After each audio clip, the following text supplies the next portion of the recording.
get started. I appreciate your attendance here today. Our special speaker is Ken Merkely, who's assistant professor in accounting at Cornell University. He got his undergrad and MAC degree from BYU in 2006.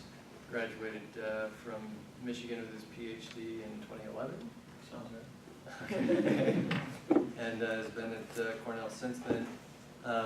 His publication record is absolutely outstanding. He's one of the best young accounting researchers in the world. His areas of focus are generally, I don't know, what would you say, related to analysts, capital markets? Corporate disclosures. Corporate disclosures, okay. Without further, well, one more thing, and I've known Ken for a long time. We used to have desks next to each other when we were working on our undergrads together. Ken's, in addition to being a really outstanding professional, he's an outstanding person. Are you sure about that? I'm pretty sure. At least he used to be. That's true. We're very happy to have him here. So without further ado, Ken Merkely. I don't know about half of what he said, but I wrote down some thoughts, and I was thinking that maybe I would see where you guys wanted to talk about. Maybe I'll give you a little bit better background history, and then maybe we could just see where you want to talk. Otherwise, I could just follow the plan that I've written down, but I don't know what all of your interests are. So how many of you are undergrads? And then how many of you are master's students? So we got a kind of a mixed group. The undergrads, are we juniors, seniors? Seniors? Okay. And this is all beta alpha psi, right? So you all have a strong interest in accounting, or you wouldn't be a part of it, right? There's some MBA students here too. Well, there are some MBA students, okay. So I primarily teach MBAs, so like, I don't know if that's good or bad. I do teach some undergraduate accounting, and then I teach what's called financial statement analysis. And basically, if we have seats left, we'll let basically undergraduate seniors take the class, or other master's students. We traditionally at Cornell have not had a Master's of Accounting program. This year we're starting. So we haven't done a lot with that per se, right? My history, I grew up in Salt Lake City for the most part, in the suburbs, just a suburb kid. I was going to go into accounting, go get an MBA at Harvard, and then be a CFO at some big company. That was the plan, right? That was plan number one. The other plan was my dad's a tax partner, and I was just going to start a firm with him. That didn't work out either. Dad was too risk averse. So what I ended up doing was at BYU, I got into research, academic research in finance and accounting. Just loved it. I had a couple of faculty members that kind of took me under their wing and kind of said, hey, you should think about doing a PhD. And I was like, you're crazy. Why would I do that, right? No one in my family has ever done anything like that. But I really liked sell-side research. I did a little bit of work for a hedge fund, but then decided I was going to basically go ahead and do sell-side and analyst kind of work and do research on corporate disclosures. Went to the University of Michigan. Great place if you've never been there. Absolute wonderful faculty. Same kind of thing, they mentored me. And then when it came time to leave, we decided to go to Cornell. Don't know why Cornell, and it felt right, we enjoyed it. It's a great campus, a great place. If you ever have an opportunity to visit, just let me know, I'm happy to help with that. But I've been there for the past 5 years. I'm in my 6th year there. And most of the time there I've done financial statement analysis, so that's my background. So I could talk about a couple of different things. I could talk about what I do, or we could talk about different career tracks in accounting. I don't know if any of you are interested at all in someday thinking about being an academic, right? Coming back and teaching, maybe at ISU, right? What are your interests there? I'm not a formal person. I don't care what Dan says, right? Or Professor Ames says. But what are you interested in learning about, given my background? And nothing is okay. You can say, I don't care. Please. You said you worked for a hedge fund for a little bit, and I've been doing my internships, and I'll be going back to a firm that specializes in alternative investments, and we did a lot of hedge fund work. What did you do on the the corporate side of the hedge fund versus the public accounting side? So on the hedge fund, what I did was we had a leader of the fund, and I was hired to be the accounting side of it, and we had a programmer from Brown University. And what would happen was I would be assigned, here's a book this guy read that he thinks, oh, there's some cool strategy in this book. The problem is he doesn't know how to implement it. He's an economist, right? So he needs someone to be able to tell him, here are the accounting line items in these databases that you need to use to construct, the trading strategy we're trying to do. And then I would write up, layman's version of this, and the programmer would code it up, and then the fund would trade on it. We never found out, they never told us how it did. Gotcha. But we were basically the people helping them implement specific strategies. And where I had values, because I knew accounting research, and I knew what the research was saying about where there could be potential sort of alpha opportunities. And I just helped translate that into something people could actually use in real life, as opposed to just read about it in a book. So you could have made millions of dollars, but you never knew. I won't know. I will never know. It's better that I don't know, probably. Because either outcome isn't good for me. If I could have made $1 million, I don't want to know that now. And if I'd lost $1 million, it's better I don't know that. I just want to hear more about your academic background. We don't hear too much about like how you got into it. I've talked to some professors, but mostly we get other professionals, so that would be kind of cool. Yeah.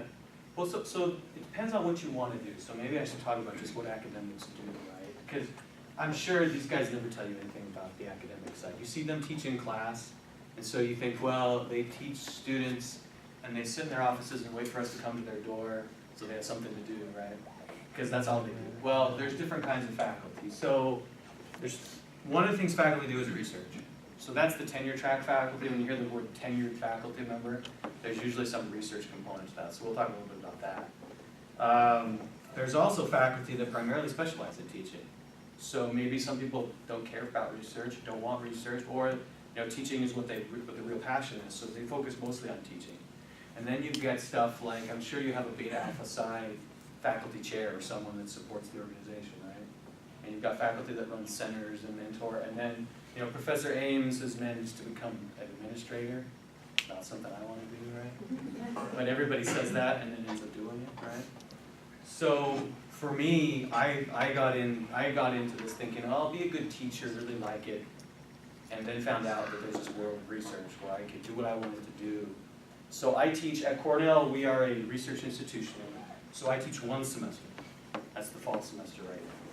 I do all my teaching in the fall, and the rest of the year all I do is research pretty much. What is that? Well, that depends on the type of research you want to do. I do a lot with statistics and data. I take corporate disclosures and try to decide, is there any information in here, or is this just a waste of time, right? All the work that we train you to do, build these big 10Ks, and does anybody even care, right? And so I'll do a lot of work with that, as well as with the sell-side analysts and bulge bracket banks in New York City to see what's actually going on. But that doesn't really answer all of your questions. Can you be a little bit more specific and we'll go from there? I guess the academic, the research side, like how do you go about doing that yourself? So step one is to get a proposal, and that's the barrier to entry for the research side. For those of you who already love research and you want to get a PhD, that's fine. But most people are sort of on the fence. And for those people, I say go to work 3 to 4 years, find out what your passion is, and then think about coming back. But coming back is a challenge because usually by 3 or 4 years out, you're making pretty good money. And I'll tell you, PhD students, they don't make pretty good money. How many of those students do you see come back? Right now, we're recruiting a lot of people out of industry right now at Cornell. So bankers, former auditors. It depends on how the market is doing though too. So after the crisis, everybody wanted to get out because they were going to get fired anyway. So then there was sort of this increase in people wanting to do PhDs. So PhD is the key to doing research because in a PhD program, they'll train you in statistics, econ, all the fun stuff that maybe you take here or maybe you don't, right? When I was in the accounting program, we didn't take a lot of heavy-duty statistics. We took the basic statistics class, right? You do a lot more. And then you have to self-select along methods. So some people are experimentalists, So you think about like psychology, they'll put a bunch of people in a room, give them something to do, and then test and see what happens. What I do is I grab all kinds of data from the real world and use statistics to try to tease out what's going on. PhD programs anymore are, it's a 5-year commitment. So it's not trivial in terms of the earnings that you're delaying, if you will. But the salaries in accounting, academia, and finance aren't bad right now. We don't have as many people as we need to do those jobs. So there is, you know, usually some kind of 6-figure salary waiting for you. The amount varies though across the schools. So the more prestigious the school, the higher the pay, the bigger the resources. But for some of us, it's not about the pay, it's about this is what we love, right? So, okay. But yeah, getting a PhD, and then to get into a PhD program, you would need a GMAT score, you would need some essays, you'd want to be able to demonstrate that you have interest in this stuff. It's a really idiosyncratic process. It's not like, well, I guess MAC admissions and MBA admissions would be too. But here, each school's bringing in just a handful of people every year, so it's really kind of very subjective. So you apply to lots of schools, and you hope, you know, you get into 1 or 2, right? At good PhD programs, they offer you a stipend, somewhere in the neighborhood of 15 to 30 grand, depending on how good the school is. So you're not entirely living in poverty, but it can be. I did it with family. I had kids, and that was interesting. And then the first 2 years is mostly coursework. Put you through the ringer in terms of, you know, are you meant to be there or not? Usually there's some kind of comprehensive exam at the end of the 2 or 3 years. And then a lot of schools you'll be able to teach for a year, or you'll teach every year, right, depending on your funding situation. But the idea would be to try to prepare you so that after 5 years you do a dissertation, then you hit the job market and hopefully land at a good school doing what you want to do. Anybody want any more specifics on that? The big thing is it's a commitment. So if you don't, you know, if you're having doubts, that's why I say, well, go pursue your education and your job, and then think about coming back, rather than trying to sort of enter it right away. What exactly is there to research in accounting? There's absolutely nothing to research. It's all been done. That's what I thought. So today I presented to the faculty of accounting a very simple paper that you'd say, well, this is so obvious it should be done. We were looking at, well, if you pay auditors more, do you have better audit quality? The problem is there's no data on this, because those audit firms, they won't tell me how much all of you get paid unless you guys tell me yourselves, right? So schools will collect that data. But we don't know. We don't actually know if when you pay more, you get better audit quality. So that's one of the things that we're doing today. What I primarily do, though, is I get these disclosures. So for example, I'll get a 10K or an earnings announcement, and I'll use textual analysis to say, is it very readable? Can people actually pick this up and understand it? Does it make any sense? Is it very positive in its language? You know, and I see whether or not these factors actually matter. Do market prices move when disclosures are more positive? Do we have a harder time? In other words, analysts make forecasts that are less accurate when that document is more difficult to read. So I'm looking at trying to figure out what's the best disclosure, and what are we doing right now with disclosure that we need to do. Wait, so just did everybody understand what a 10K is and what disclosures are? Alright. And so the textual analysis, examining the words that will write the bottom of your financial statements. Or in a press release, which is just what they do. Firms put out, you'll see it, a press release, you'll see Twitter, people are doing work on Twitter. You see if Twitter moves prices, and you'd be surprised when you find evidence that it does, and you scratch your heads, why? Why would you trade on a tweet, right, but people do it. So we're trying to figure out all this behavior in these markets, and accounting is just one piece of that information that we get. Please. How long are you committed to a research project usually? I don't know if I should tell him that. Do you think I should tell him that? Sure. So it's not like the real world where, you know, you're asked to do a project and it's due in next week or it was due yesterday. I will spend sometimes up to 5 or 6 years on a project. Part of the problem is accounting academics are mean to each other, and it takes a lot of time to go through what we call a referee process to get it published. So publication, you know, it's hard. I'm not going to lie to you. It's hard to get your work published in top 8 journals.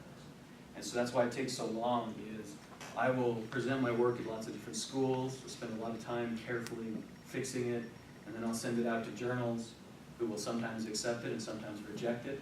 And sometimes they'll reject it after a 2-year process.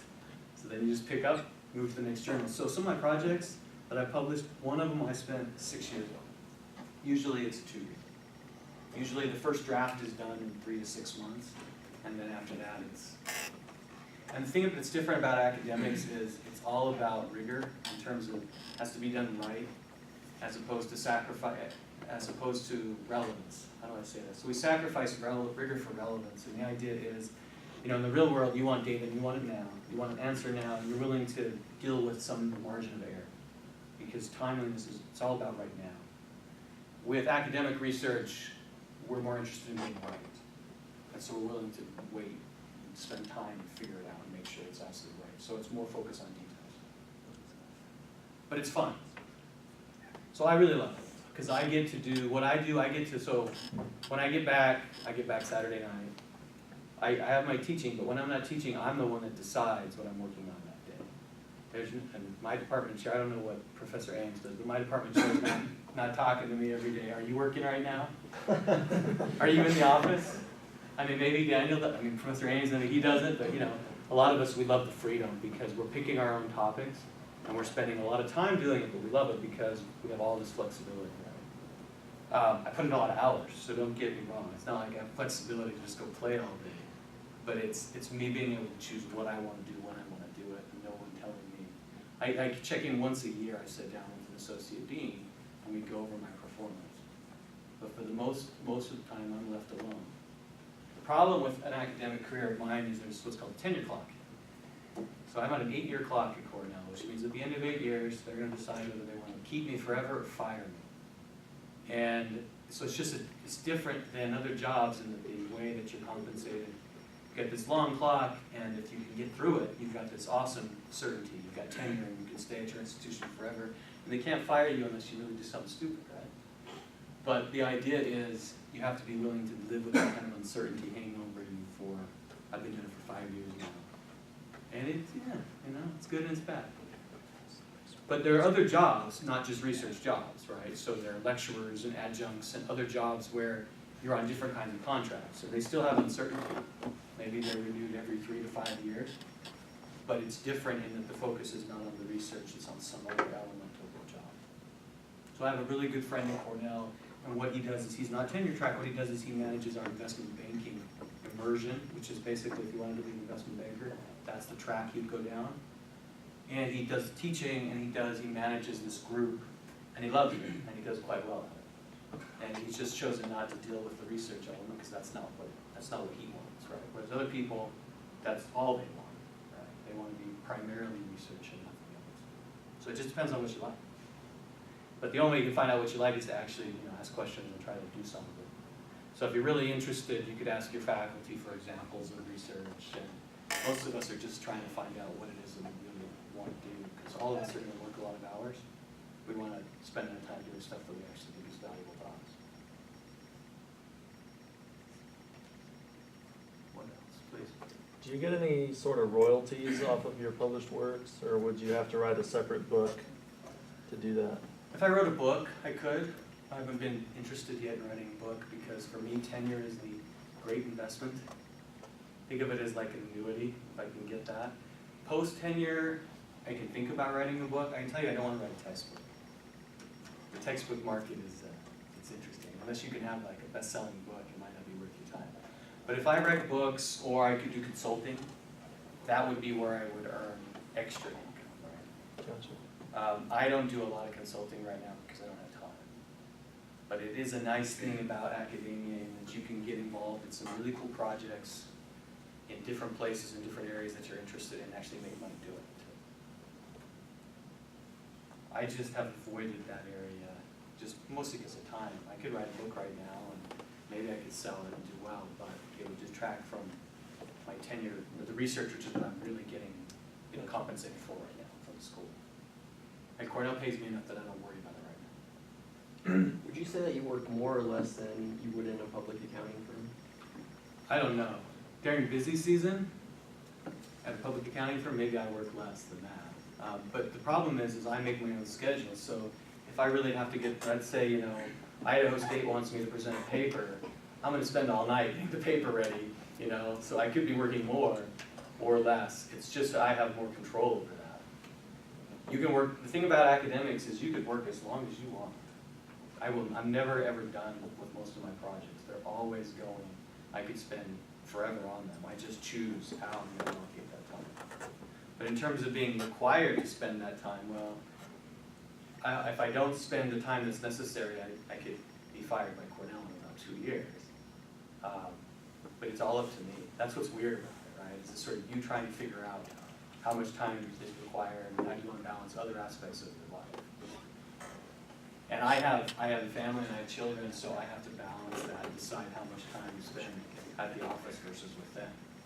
The cool thing about being a professor, though, is if my son has a baseball game at 3 in the afternoon, if I'm not teaching, I can just go to that game, I can come back home at night and make up whatever I missed, right? Because it's sort of, I have control of my schedule that way. But in terms of total hours, I don't know, it's probably comparable sometimes and sometimes less, I don't know. Yeah, if there's a deadline coming up, I know I'm working constantly to hit that deadline. We have our busy season just like they do. Sometimes, some people just choose to work 100-hour weeks no matter what profession they're in, so. I can tell you I don't work 100 hours a week. I do, every week. And that's where people select different schools too. So if you wanted to be a tenured professor at Wharton, maybe you are working 70, 80 hours all the time. At a different school, maybe you're not, right? And so you have to make those decisions about what's most important to you. Because we make trade-offs as academics, we make these decisions. I've been lucky to be at an institution that's not only good, but I don't have, most of the pressure's coming from me, because that's sort of how my group handles it. They're friendly and helpful and support me, as opposed to, you know, knocking on my door and saying, what are you doing right now?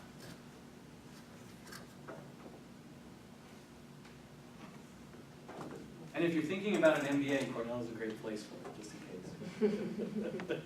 Wait a minute. So As a second choice to ISU.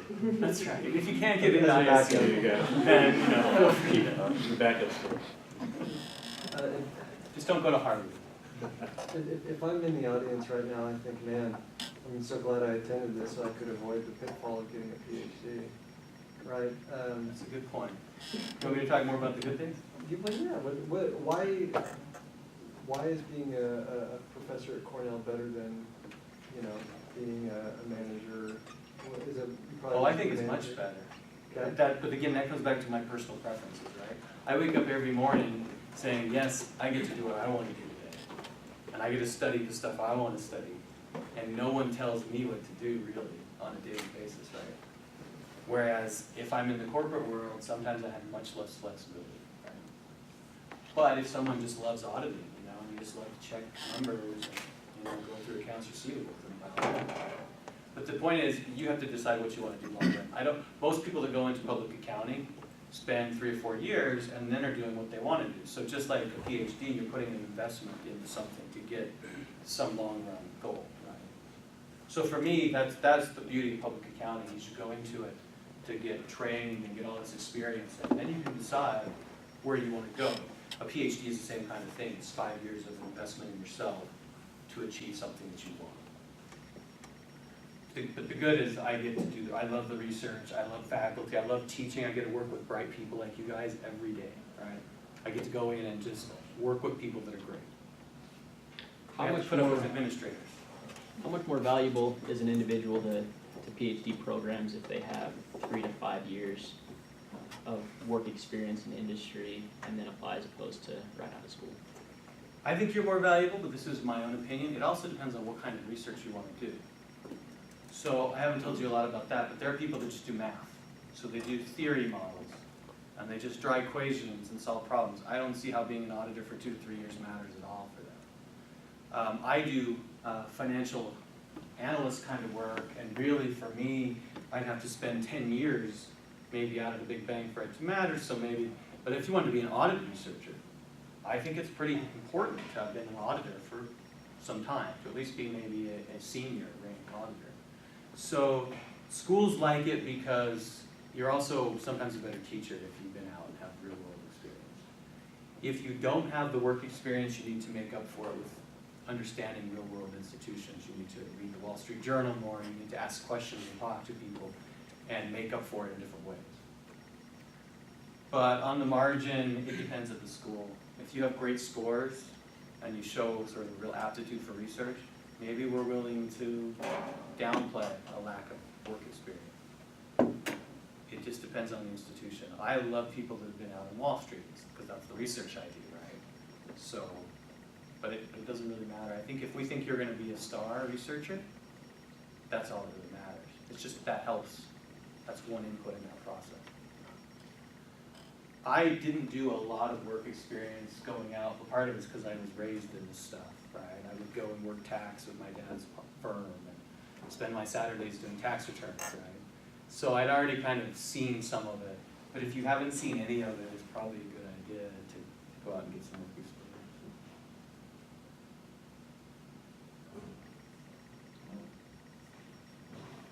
What would I want to know if I were you, huh? I mean, to be honest, the best thing to do is just try to talk to some of your faculty members, see what they like.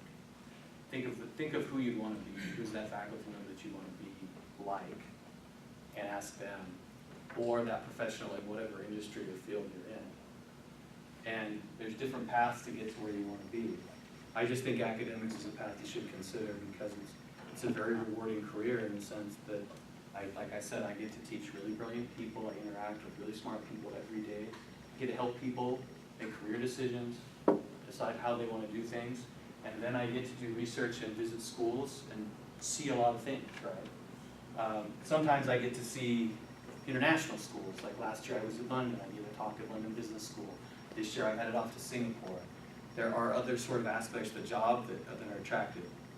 And you got to present at Pocatello. And I'm Pocatello. And you build great friendships. So Professor Ames and I have known each other for a long time now.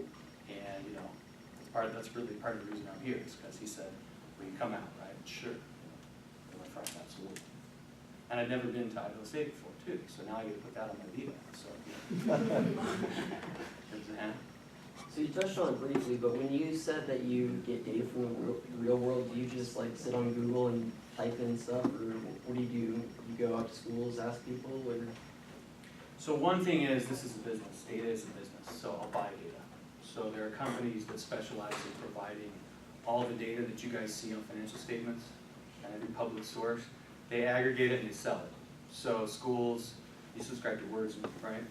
So schools subscribe to these databases and we just buy them. And then what I do is I use programming to basically manipulate the data and then statistical analysis.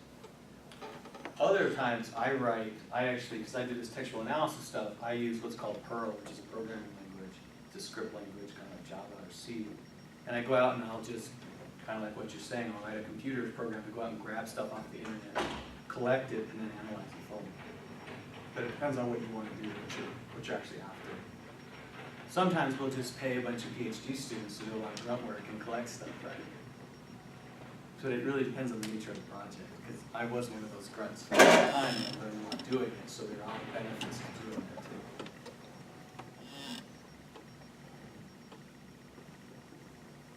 Please. How do you go about choosing what you're gonna write about? Like what person or what are your criteria? So initially, when you're first starting, that's hard. Then once you've been in the profession, as long as I have, you have areas of interest. Now what you're doing is you're deciding, well, which of these questions is gonna make the biggest splash, right? Which one's gonna change the profession, or which one's gonna influence people? And then sometimes I'm just a purist. Sometimes I just, what do I like? I don't care what anybody else thinks. What am I really excited about doing? So I diversify a little bit. So some of my projects are pet projects that are unique to my interest. Maybe they'll get published, maybe they won't, but I love them. Others are, this is a big problem in the world or in the literature, and I want to find some answer to that. Now I'm not going to overplay accounting academia. We're not changing the world with one paper. It's kind of like, think of like a bunch of pebbles. You start throwing pebbles and eventually you build a mountain, right? A lot of papers are small, but you do it, and together we do a substantial impact as a profession. But for me, it has a lot to do with what I like. because I'm not willing to do this, to do what other people want me to do. But that's me. Was there anything you started doing in your undergrad and master's program that kind of helped you prepare to do the research that you do now? I got on a research project, so I was one of these grunts that I was talking about, one of these data collectors. And so I got to kind of see and talk to the professor about what's going on here, right? I know I'm getting paid, you know, $7 an hour to do this. Back then, you know. Now I think you probably pay at least $10 an hour. At least 8. And so I started to talk to this professor about this project, and then eventually I became a co-author on the project, but that's unusual. But it's just actually doing it to see if you like it, because otherwise, no one talks about the research the way I'd like to talk about it, because you guys don't get exposed to it much. And partly because you have so many demands on your time anyway for what the firms want you to know, that it's hard to say, okay, why don't you take a couple of classes in county research, right? But getting involved on a project would be what I would recommend. If you have an inkling for this, get involved in a project. I actually started out with people that did experiments. They were experimental audit researchers and found out I didn't like that at all. And then got on with a different person and did a different project and found out that I loved it. And if I hadn't done that second part, I would probably be working in some firm somewhere, right? I wouldn't be an academic. So I think getting exposure is key. And you might not like it, accept that, you know.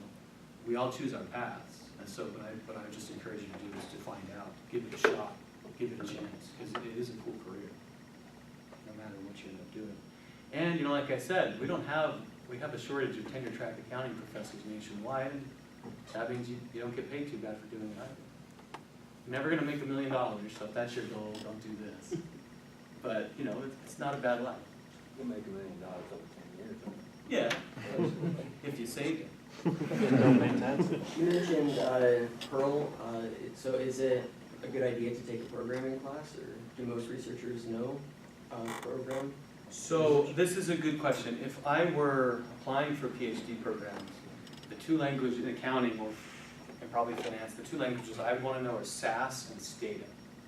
So these are both, they're not real programming, so the computer nerds in the room, this is like offensive, right? Because this is like really high level, it's not real programming. It's just to get the computer to run statistical analyses. But I would brush up on those to be able to say in my application, look, I know SAS and Stata, I can do this. Because then they see value from day one. They don't worry about having to train you in some of that. They can see you kind of coming in right away and at least being a part of something, part of the project. I would say SAS and Stata, what do you guys? I learned SPSS, but there's programming in SPSS too, so I could say that I know how to do that as well. And if you're doing experiments, SPSS is pretty popular, the experimentals. SAS is kind of in accounting. Yeah. Go to. Stata is used by economists and finance a lot more. So I realize these are abstract. I don't know if this means anything to you guys. These are basically computer programs. You buy the program. They're just programming languages that let you take data, put it together, and then run regressions or other statistical analyses on it. But you have to be familiar. You have to learn how to do it. It's not hard. It just requires time. So what would be the best way for one to go about learning those programs? Get a book. Just Actually, so if you really want to, UCLA has a great website on SAS and Stata. So if you just Google UCLA SAS or UCLA Stata, they have some great tutorials. They even recommend some books. And just go through and do all the exercises. And then talk to Professor Ames about getting real data from words to play with. Because then you have to understand the actual databases that we all use. And that's another sort of hurdle in learning how the data is structured, what they mean, this kind of stuff. So what kind of entrance requirements would you have in terms of GPA and test score and that kind of thing? So depending on what kind of school you want to go to, GMAT should be above 600 and 700 at elite schools. Some schools care a lot more about GMAT than others. I frankly, for Cornell, anything above 700, I could care less if you have 750 or whatever. Because for me, it's more like a check the box kind of requirement as opposed to actually having much meaning beyond that. But it really depends on the school, what they're offering. Grades matter, but you don't have to be a 4.0. In fact, I might look down on you if you were a 4.0, but you never messed up, not even once. I say that, but I was pretty close to that. The idea though is just showing some form of academic excellence. Because we're taking a risk in that we're gonna spend money and time on this slot, and if we don't actually produce, a professor at the end of the day, it's a waste of resources. It's also a waste for you because you're spending 2 or 3 years of your life and then it doesn't work out. It's for it's not good for either party. So I would say you need a GMAT of at least 600. I don't know, Ray, what do you think on that? That's what I've heard, you want at least the 600 to 650 for some of those schools, and then the very top schools, of course, you gotta get over 700. I mean, I've seen people get into a good school with a 680, like at an elite school, but it's usually because they had some other cool factor. Maybe they had good work experience, maybe they had some kind of research project that they could talk about. Because really all we care about, at the top school perspective, all we care about is are you gonna be a good researcher? And can you teach reasonably well? And if there's something in your portfolio or your packet that indicates that, we're gonna be much more interested. But it's tough. There's lots of admissions errors in this game both ways. Sometimes we don't accept people that would have been fantastic, and sometimes we take people that really were not cut out for it. And so it's a more subjective game, I think, than it sounds from up here. It really is a bunch of faculty getting together and go, what do you think? I don't know. But you have to make at least the bare minimum requirements to even get in a pile that gets looked at. So what we'll do is let's say we get 100 applications, anybody who's GMAT for us isn't above 650 and most, hopefully 700, may not even get looked at. They might be in a pile, it's like, sorry, right? Then we'll take the look at pile and we'll carefully try to figure out who they are and what we can do. But then we have to compete against other schools as well for those people. So you never know what's gonna happen.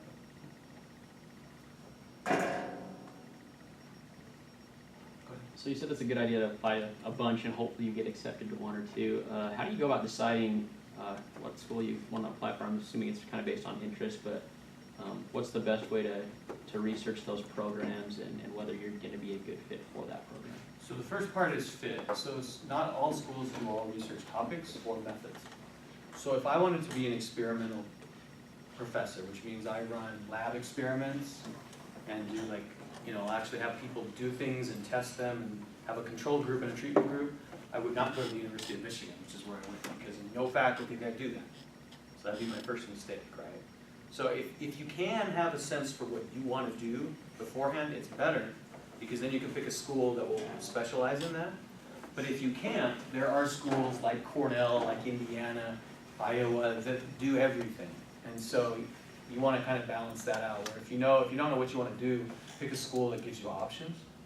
There are costs to that, because usually specialization comes with having a lot of great faculty in a particular area that builds some synergies. So if you know what you want to do, I'd apply to schools that fit that. The other issue is placement. So you want to go to a school that's going to get you a good job, or at least has a track record of getting you a good job. So you take a risk if you go to a program that doesn't have a history of it. And then the last thing is the fit. You want to make sure there's at least one person there that you can get along with and work with. You need a mentor, you need a chair for your dissertation. And so personality matters. And then if you've got family concerns, you want to pick a place where your family's going to be somewhat happy, where you guys are at least, because 5 years is a long time. And luckily for me, I was always in places where that worked out well for me. I was in roughly college towns like Ann Arbor, Michigan, or Ithaca, New York, where my family's been really happy the whole time. If you're single or you're not getting anybody seriously, then you have you worry less about that, maybe. Or maybe you say, look, I want to be a place where I can meet people, and so maybe I want to be in New York City or wherever, right? So the personal stuff matters, because it's a hard program and you want to be happy while you're going through it as much as possible. What are some of the general types you'd say, you want to know kind of what type of research you want to do? Were there general types? So first, method, we kind of talked about method, which is statistical kinds of stuff versus experiments versus just pure math. I don't recommend any of you do the pure math route. It's pretty hard to get a good job right now in it, unless you're just brilliant. If you love that, that's great, but I'm not. The other thing would be, so think about like a matrix, where you have methods on one part and topics on the top. So if you like auditing research, right, you really love auditors, they're your passion, and you want to go to a school that does that, right? I do what's called capital markets research, which focuses mostly on financial reporting in general, right? So, net income, earnings reports, financial disclosures. Then you've got compensation research or corporate governance research, people that are really interested in boards of directors, and how they manage the company, do they matter, right? Or people that are interested in CEOs and CFOs. So there's all kinds of other topics. And then you've got fields that are closely related, like information systems is a field that's, some schools are actually one, accounting and information systems are together. Here are they together, are they separate? We've got a separate informatics department essentially. So you've got different types, and so to the extent that you can, like what Ray's saying, know what kind of questions you're most interested in, even if it's just ballpark area, you're better off. It's also hard to, you sit down with faculty for your interview for your entrance into a PhD, and they ask you, so what do you want to do? And you're like, I don't know, accounting research? And it usually doesn't go very well at that point, right? Because they're like, this person has no clue what they want to do. And it's becoming more competitive. So, when we started our PhD programs, I feel like people were doing less research about what school to get into. I only applied to 5 schools. I would never let anybody do that today, right? But like at the time, these schools sound good. I applied, right? Now people are much more focused and much more careful about what they're doing with their lives. But I would recommend applying to something in the neighborhood of 15 or 20 schools now. And usually they don't require an application fee for PhDs, I don't think, do they? Probably do. Somewhere between 25 and 50 bucks. It's, Well, it's just enough to keep people from. Just work some extra hours for Professor Ames, and at that $8 an hour rate, you'll be fine, right? So you have to be careful, and then you want to apply to a range. You want to have a safety school, just like when you apply, to the MAC here, you need to have that safety school, whether it's BYU or Utah State or whatever, right? You got to have a safety school because you don't know what's going to happen. So you want to apply to a range of schools, some which are your aspirational schools, some which are, I'm going to be happy if I'm here, and then others which are, look, I'm going to be able to do what I want to do. It's not the best school, but it's a good school, or I can do what I want to do, and I'll still be happy to be able to live the life I want. And you don't know what's going to happen, so you have to sort of diversify a little bit. Now, if you really are aiming for the top, though, you don't tell the schools at the top that you're applying to all these other schools. You just tell them about the top schools you're applying to. Because you don't want them knowing that you're diversified. So like we'll look at it and we'll go, okay, this person's applying to Stanford and Harvard and Southwest Louisiana Polytech, right? And then we'll go, what? Whereas if they just told us Harvard and Stanford, we would have just thought they're great. So you're managing perceptions in these applications. So just like you do with the job interviews, you want to do your best to manage within the bounds of ethical honesty, right? But you want to put your best foot forward and really demonstrate at each school almost a custom application that you're the right person for their position. So I think customizing your application to each school where possible is a good idea. I mean, I always love it when I'm reading through these applications and they say, yeah, I would really like to work with Professor Merkely. He does really interesting work. Then all of a sudden, oh yeah, I like this person. Versus if they just said, in general, Cornell faculty do good work. And you got to come across as sincere, but you know what I'm saying. People are people. And when they see these packets, they want to connect with you in some way that makes them feel like, yeah, I want to have this person here. Because I have to see these PhD students every day, right? And I want it to be someone that I want around, someone that's going to fit in some way with my interests.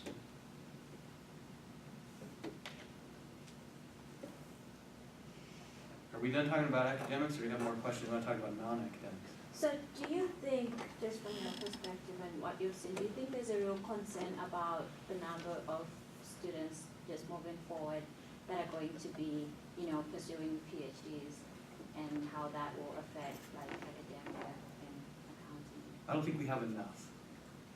And from talking to people over the last few months at different schools, as a profession as a whole, we don't have enough people wanting to be accounting academics. The top schools, there's always going to be lots of competition for them, right? Because everybody wants to be, at Harvard or whatever, right? So Harvard's they don't have a shortage. They're just fine. But there are lots of other schools that need tenure-track faculty that are struggling to find them. And I don't know, we keep talking about this because I talked to you about salaries, right? Yeah. And we keep saying, when is the bubble gonna pop, right? And I don't see it popping soon. And I don't want to exaggerate, we're not talking like people are making just huge amounts of money, but there definitely is a premium for being in accounting and finance in terms of business school, being a business school professor. And so I'm just curious because I don't, obviously, okay, I know I've taken classes from Dr. Rodriguez and he's talked about, how the pay is good and everything. But what are some other reasons that you think students are not willing to go that route? You could ask the people in this room after hearing this presentation. That's true, we should see. Well, I think research isn't always, some people don't like it, some people do. I mean, you probably think about these professors, like they don't do anything that applies to the real world, right? They're doing this research and it doesn't appeal to you. So that would be one reason you'd say, well, look, that's after you actually read it and try it and see it. Right? You'd say, well, this isn't for me. Some people are ambitious and they want to be in a position of power or make a lot of money. I don't mean, 6 figures, I mean 7 figures, right? I mean, and you will never do that. Your ceiling in terms of your pay in academia is there. There is a ceiling there. You get promoted you start as an assistant professor, then you get tenure. In most schools, tenure comes with what's called associate rank, and then full professor. And once you're a full professor, unless you're just some research machine superstar, you do find that your pay tends to flatten out. Whereas in industry, I continue to move up and see even higher increases in pay if I'm really good. So pay matters, and I think interest matters a lot. And I think the other thing is that we're not doing a good job of communicating what it is that we do to students, so that they even know. Like, I had no idea anything about this until I was in like my 3rd or 4th year at BYU, and a faculty member said, "Good job on your test, you should think about getting a PhD." It had never even entered into my brain. I come from a family that, my parents were the first generation to actually leave the little town they were from to get a college education. So it never occurred to me that I would get a PhD. Why would you do that? That just sounds silly. So I didn't have any exposure, and getting exposure helped me. So I think we need to do a better job as faculty giving you guys that exposure. We don't expect everybody to want to do it. In fact, we hope not everybody does, because we want to maintain our supply to demand ratio, but we need more than we have.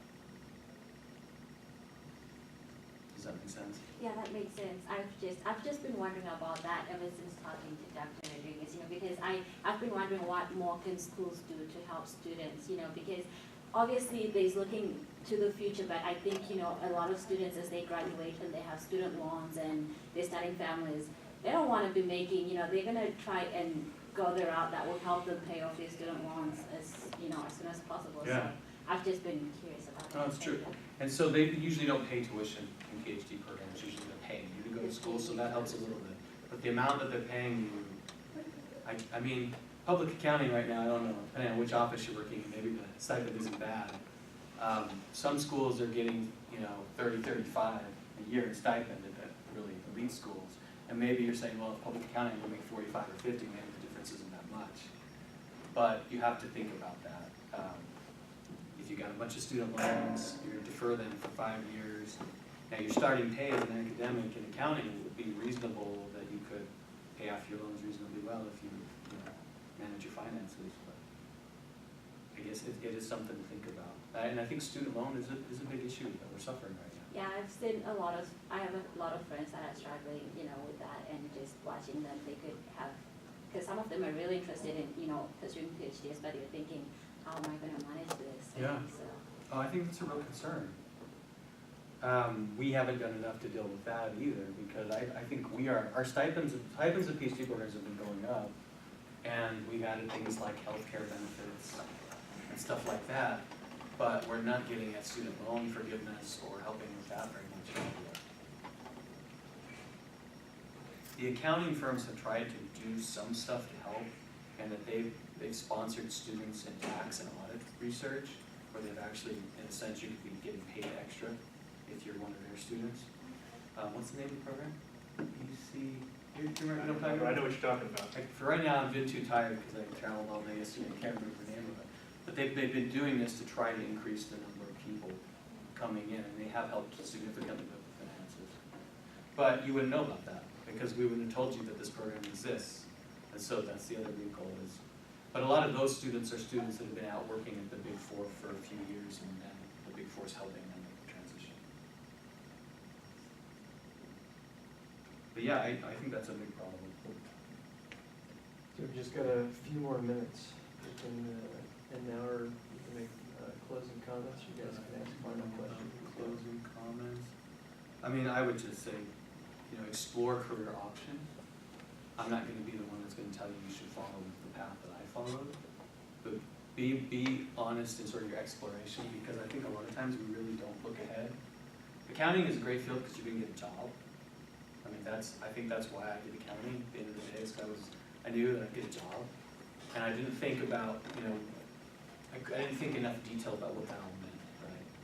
I had some dream that I'd be a Harvard MBA and go work as a CFO, but I never really thought about what that all meant in terms of real life and my life, right?